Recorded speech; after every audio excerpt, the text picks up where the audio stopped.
Welcome to PanLab Podcast. I'm Akansha and I'm a psychologist and an independent researcher in the field of affective neuroscience. Breakup क्यों होते हैं या कौन सी ऐसी चीजें हैं जो रिलेशनशिप में apart from your own attachment style and apart from your own mistakes impact करती है. सो अटैचमेंट स्टाइल्स इन्वॉल्व है, न्यूरल सर्किट्स इन्वॉल्व है जिसमें ऑटोनॉमिक नर्वस सिस्टम, एम्पैथी का सर्किट, पॉजिटिव डिल्यूजन का सर्किट इन्वॉल्व है, न्यूरोट्रांसमीटर्स जैसे कि डोपामिन, सेरोटोनिन, ऑक्सीटोसिन इन्वॉल्व है. तो ये सब तो हमने कर लिया, but why do we break up? Why do we separate from a person? हम किस तरह से जिस इंसान से एक टाइम पे बेहद प्यार करते थे आज उसको बिल्कुल स्टैंड ही नहीं कर पाते. एंड ये इस चीज के बारे में काम किया गया है. एंड दिस कपल, ये कपल है द गॉटमन्स जिसको हम कहते हैं. And these are psychologist and ये बहुत फेमस साइकोलॉजिस्ट है. आपको यूट्यूब पे इनकी काफ़ी वीडियोस मिलेंगी, इनकी काफ़ी सारी बुक्स आपको मिलेंगी. They essentially work at university of Washington in Seattle. इन्होंने काफ़ी सालों तक इस टॉपिक पे कि व्हाट लीड्स टू ब्रेकअप और डाइवोर्स उस पर काम किया है. एंड अमेजिंगली इनकी जो प्रिडिक्टेबिलिटी है रिगार्डिंग द ब्रेकअप और a divorce of a relation, वो predictability goes as high as 94%. So the Gottman couple का ये मानना है कि वो 90% एक्यूरेसी के साथ में आपको बता सकते हैं कि आपका रिलेशनशिप आगे जाके मेंटेन रहेगा या you will get separated. Gottmann couple ने टर्म डिफाइन की 4 horseman of relationship. 4 horseman of relationship, या आप कह सकते कि उन्होंने फिगर आउट किया कि ये 4 मेजर चीजें हैं जिसको आप देख के बता सकते हैं कि weather a couple will be together और विल बी सेपरेटेड. इस 4 थिंग्स जो उन्होंने आइडेंटिफाई की हैं वो है criticism, defensiveness, stonewalling and contempt. Let's see what they are. So criticism यानी जब 2 कपल एक अपने रिलेशनशिप के उस पड़ाव पे हैं जहाँ पे वो बहुत ज्यादा क्रिटिसाइज करते हैं, एक दूसरे की बहुत ज्यादा आलोचना करते हैं. नाउ हर हेल्दी रिलेशन में, हर स्टेबल रिलेशन में जगह होती है क्रिटिसिज्म की, आलोचना की. बिना जब आप बहुत ज्यादा क्रिटिसाइज करने लग जाएं एक दूसरे को, या बहुत ज्यादा काइंड ऑफ लाइक बहुत ज्यादा झगड़े होने लग जाए उस चीज पे, तो फ्रीक्वेंसी बहुत ज्यादा एंड बहुत इंटेंसली क्रिटिसाइज. एक तो होता है छोटा मोटा क्रिटिसिज्म आलोचना करें, लेकिन बहुत ही ज्यादा एक्यूट, बहुत इंटेंस, बहुत खराब चीजें आप एक दूसरे को बोलते हो. तो ये एक पहला स्टेज होता है जहाँ पे आप ये देख सकते हैं कि रिलेशनशिप अच्छा नहीं जा रहा है. दूसरा स्टेज उनके हिसाब से था डिफेंसिवनेस. डिफेंसिवनेस का मतलब कि यू डोंट, आप सामने वाले का, अपने पार्टनर का क्या व्यू पॉइंट है या वो क्या पॉइंट कहना चाह रही है, क्या पर्सपेक्टिव वो आपको देना चाह रही है, उसे ना समझते हुए सिर्फ और सिर्फ खुद को हर वक्त डिफेंड करना. यानी आप ये समझने की कोशिश ही नहीं कर पा रहे हैं या ये समझ नहीं पा रहे हैं कि उनका वो ऐसा क्यों सोच रहे हैं या उन्हें ऐसा क्यों लगता है. आपका मेन पॉइंट यही होता है कि मुझे अपने एक्शंस को, मुझे अपने डिसीजंस को, थॉट्स को डिफेंड करना है. मैं बार बार यही बताता रहूंगा, बताती रहूंगी कि मैंने ऐसा किया, उसका एक रीजन था एंड मुझे लगता है ये रीजन बिल्कुल सही है.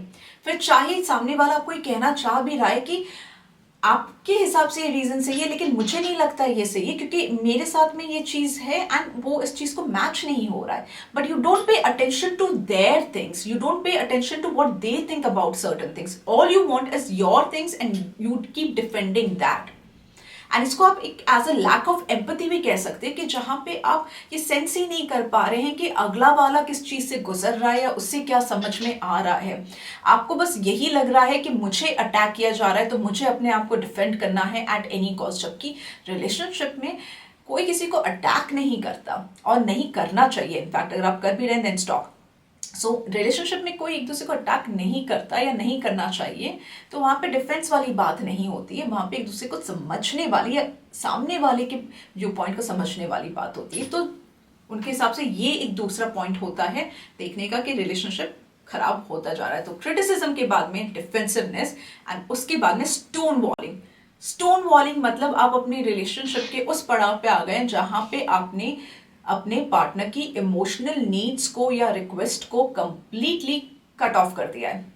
वो आपसे बात करना चाहते हैं, आपको टाइम नहीं देना. वो आपसे कुछ कह रहे हैं, आपने अनसुना कर दिया. वो बार बार आपसे कोई रिक्वेस्ट कर रहे हैं या अपने इमोशंस को आपके सामने रखने की कोशिश कर रहे हैं, वनरेबल हो रहे हैं, बट यू डोंट केयर। आप अपने सामने एक दीवार खड़ी कर लेते हैं, दो लोग अपने सामने एक दीवार खड़ी कर लेते हैं, तो ना यहाँ से कोई बात वहां जा पा रही है, ना वहां की कोई बात यहाँ तक आ पा रही है। मैं यहाँ पे वर्बल बात की नहीं कर रही हूँ, मैं यहाँ पे इमोशनल बात की कर रही हूँ। तो एक स्टोन वॉलिंग वाली चीज आ जाना, जहाँ पे आप कंप्लीटली अगले इंसान को अपनी लाइफ से ब्लॉक आउट कर देते हैं, कट ऑफ कर देते हैं, ब्लॉक कर देते हैं। It's like you have blocked them from your life. Which again आप देख सकते हो कि ये भी वही चीज है जहाँ पे जो न्यूरल सर्किट है एम्पैथी का वो मिसिंग है, ऑटोनॉमिक नर्वस सिस्टम का जो सर्किट है वो मिसिंग है, because there is no empathy anymore, right. आपको कोई फर्क नहीं पड़ रहा है कि आपका पार्टनर अच्छा फील कर रहा है, खराब फील कर रहा है, परेशान है, खुश है, नहीं है, या वो क्या कहना चाह रहे हैं, उनकी इमोशनल नीड्स क्या हैं, वो what they want from you, nothing, you don't care. In fact you come to a level जहाँ पे ये जो एक मैचिंग होनी चाहिए थी नर्वस सिस्टम में, कि उनके परेशान होने से आपको फर्क पड़ता है, उनके खुश होने से आपको फर्क पड़ रहा है, वो परेशान है तो you also feel uneasy if they are happy, and also आप एक दूसरे के जो ऑटोनॉमिक नर्वस सिस्टम है उसको रेगुलेट कर पा रहे हैं। तो अगर एक पार्टनर बहुत ज्यादा स्ट्रेस में आ गया है या बहुत उसे गुस्सा आ रहा है, तो सामने वाला पार्टनर उसे शांत करा पाता है, तो उसका जो एक कामिंग वाला इफेक्ट है, उसका जो अपना ऑटोनॉमिक नर्वस सिस्टम है जो कि काफी काम है, काफी रेस्टेड है, वो ट्यून इन कर पा रहा है अपने उस पार्टनर के नर्वस सिस्टम पे जो कि रेस्टेड फील नहीं कर रहा, जो कि काम फील नहीं कर रहा, बल्कि बहुत हाइपर फील कर रहा है। तो इस ट्यूनिंग की वजह से आप उनके जो नर्वस सिस्टम है उसको भी रेगुलेट कर पाते हैं। एंड ये दोनों ही चीजें स्टोन वॉलिंग में, डिफेंसिवनेस में नहीं हो रही है। एंड जो फोर्थ पॉइंट था, जो फोर्थ हॉर्समैन है, विच दे फील, जो गॉटमैन कपल के हिसाब से, कि ये तो बिल्कुल एंड ऑफ रिलेशन है, that is contempt.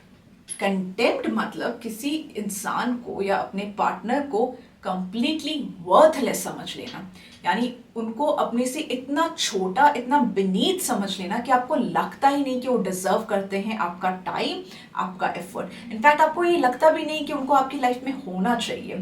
You get to a level जहाँ पे you hate everything about them, सारी चीजों से नफरत करते हैं, and you hate to an extent जहाँ पे इफ दे आर हैप्पी, उनकी खुशी से आपको गुस्सा आ रहा है या आपको बुरा लग रहा है कि ये क्यों खुश है। इनफैक्ट जब वो उदास हो रहे हैं, जब वो परेशान है, तब आपको मजा आता है, तब आपको अच्छा लगता है कि नाइस, यही होना चाहिए था इसके साथ में। तो कंटेम्प्ट एक ऐसा बहुत ही लाइक रिकवरेबल फेज है एक रिलेशनशिप का, जहां से एक रिलेशनशिप बेटर हो ही नहीं सकता, because you just hate person to a point जहां पे आप उसके लिए बुरा चाह रहे हो। इनफैक्ट आपको ये लगता है कि ये पर्सन डिजर्व ही नहीं करता, लायक ही नहीं है कि मैं इससे बात भी करूं या उसके बारे में कुछ सोचूं भी। You go to that level, and that does happen in relationships, in married couples, non married couples, both. So these were the 4 horsemen जो गॉटमैन कपल, हस्बैंड वाइफ का कपल है, जिन्होंने आइडेंटिफाई किए एंड इन चीजों को notice करते हैं। जो वीडियो रिकॉर्डिंग ऑफ कपल्स है जहाँ पे कपल एक दूसरे में बात कर रहे हैं, वो ऐसे जेस्चर्स को नोटिस करते हैं, ऐसे verbal cues and non verbal cues and emotional cues को नोटिस करते हैं, जिनसे वो ये डिफाइन कर पाते हैं, इंटरप्रेट कर पाते हैं कि वो क्रिटिसिज्म स्टेज में, डिफेंसिवनेस स्टेज में है, या स्टोन वॉलिंग स्टेज में, या they have come to the एकदम bottom of a worst, bottom of a bad relationship, that is contempt. And their ways of doing that, they going to, वो notice करेंगे। जब आप बहुत ज्यादा कंटेम्प्ट फील करेंगे किसी इंसान के लिए, तो one of the gesture that you do is rolling of your eyes like this. So जब ये रोलिंग ऑफ आईज होने लग जाए, तो आप ये समझ लीजिए कि that this person does not even feels, this person does not even consider you वर्दी। ये आपको किसी चीज के लायक ही नहीं समझता। They are so like obnoxious about you. In fact वो आपको इतना नापसंद करते हैं कि आपकी कहीं भी हर एक बात पे they'll be just rolling their eyes off and they'll just consider, वो बिल्कुल आपको it's like आप अपनी आंखों से किसी को उठा के उसे अपने बिल्कुल नजरों से गिरा देते हैं। That's what rolling of eyes signify to some extent. तो रोलिंग ऑफ आईज हो गया, एक दूसरे की बात को काट देना। जब आपका पार्टनर खुश है तो आपको कोई फर्क नहीं पड़ता, जब वो उदास है तो कोई फर्क नहीं पड़ता। इनफैक्ट कई बार यही होगा कि जब वो खुश है तो आपको, अगर उन्हें कहीं वो एक्साइटेड है कहीं जाने के लिए, तो आप बिल्कुल वहां जाना नहीं चाहेंगे, और अगर आपको कहीं जाना तो आप जबरदस्ती उनको लेकर जाएंगे। So these kind of things, these are the gestures that people generally do in a bad relationship. जब रिलेशनशिप खराब होने लगता है तो ये सारे जेस्चर्स लोग करने लगते हैं।